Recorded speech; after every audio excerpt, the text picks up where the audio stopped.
انتيغون اللي هي تيبغيها وبغى يعيش معاها، دونك صافي هذا مات. يعني هذا نقدروا نقولوا ان ايمو هو كان عارف علاش غادي يموت، هو غيموت على ود انتيغون، لكن انتيغون il ne sait pas.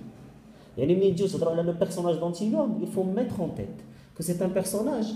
ماشي تبقاو تهضروا كما تيهضروا جميع الناس اللي يا اما قراو القصص سطحيا يا اما ما فهموهاش. Antigone veut mourir parce qu'il a essayé d'enterrer son frère et puisqu'il n'a pas pu donc il doit se donner la mort. لا ماشي هذا البيرسوناج ديال انتيغون.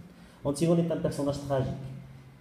راه في الاول كان تيسحاب لينا حتى حنايا ان انتيغون بغات تموت على ولد خوها، مي اون فان دو كونت انتيغون veut mourir parce qu'il veut mourir. صافي ما على حتى شي واحد. فهمتوني؟ ملي نقول لكم كو بونسيفو دو بيرسوناج دو كريون ما تكونوش قاسيين مع لو بيرسوناج دو كريون وتقولوا على كريون انه لا هو يعني ديك وهو في الاخر ما عرفش واش الكادافر ديال بولينيس ياكل وجالس كيبدل علينا وحط لنا ان كادافر بوغ لي وهو شرح ليها قال ليها شوف راه هذوك خوتك راه كانوا خوانا قبل وحنا غير بوغ لو بريستيج وعلى ود ان تيب خصها حتى هي عندها واحد الاعراف واحد التخيل خصها تحترم باش تستمر هذه الدوله. فعليها حنا درنا بحال هكا. وإلا essayé pas mal de fois il a essayé pas mal de fois de convaincre Antigone وعطاها كاع واحد القرارات اللي حنا نقدروا نشوفوها ظالمه.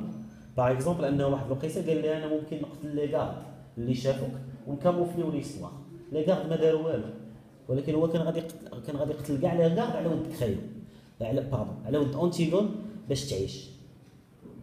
واش على ود انتيغون واش على ود ايمو هذه خصنا كل واحد يديفلوبي الفكر ديالو يعرف كيفاش يفكر. حاجه اخرى نقدروا نسولوكم في لا برودكسيون اكريت كو بونسيفو دو بيرسوناج ديسمان. راه حتى هي عندها ان بيرسوناج وعندها واحد الحوايج. كو بونسيفو دو بيرسوناج ديال ايمو كو بونسيفو دو ريديس يعني لا فام اللي ما عندها اللي كتعتبر راسها ما عندها حتى شي دور في الحياه هي جالسه il ne porte aucune aide à son mari كريون في الحكم ولا شي حاجه. يعني ماشي بحال الملكات اللي كانوا شحال هادي تيشاركوا وتيعطيو الراي ديالهم، لا هي ماشي سوقه في حتى شي حاجه. هي ملي عرفات ولدها مات il s'en fout de son mari مشات قتلت راسها.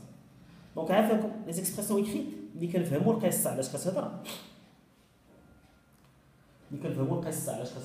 خصنا نعرفوا اننا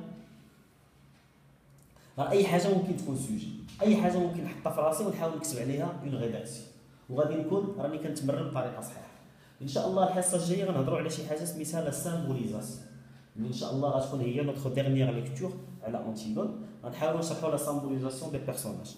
انتيغون اللي كتمثل لا ريفولت، كريون كيمثل لو بوفوار، وغنحاولوا نهضروا على شنو بغى يقول كريون من مورا هاد القصه. يعني نحاولوا نشوفوا القصه ديالنا بواحد الفكر راقي ونحاولوا نديفلوبيوها بواحد طريقه رائعه. غتكون نوتخ ديرنيير ليكتور منها غنديروا الريزومي ديالنا جينيرال ديال على كاع المواضيع اللي هضرنا في انتيغون ان شاء الله باش غادي نساليو القصه ديال انتيغون.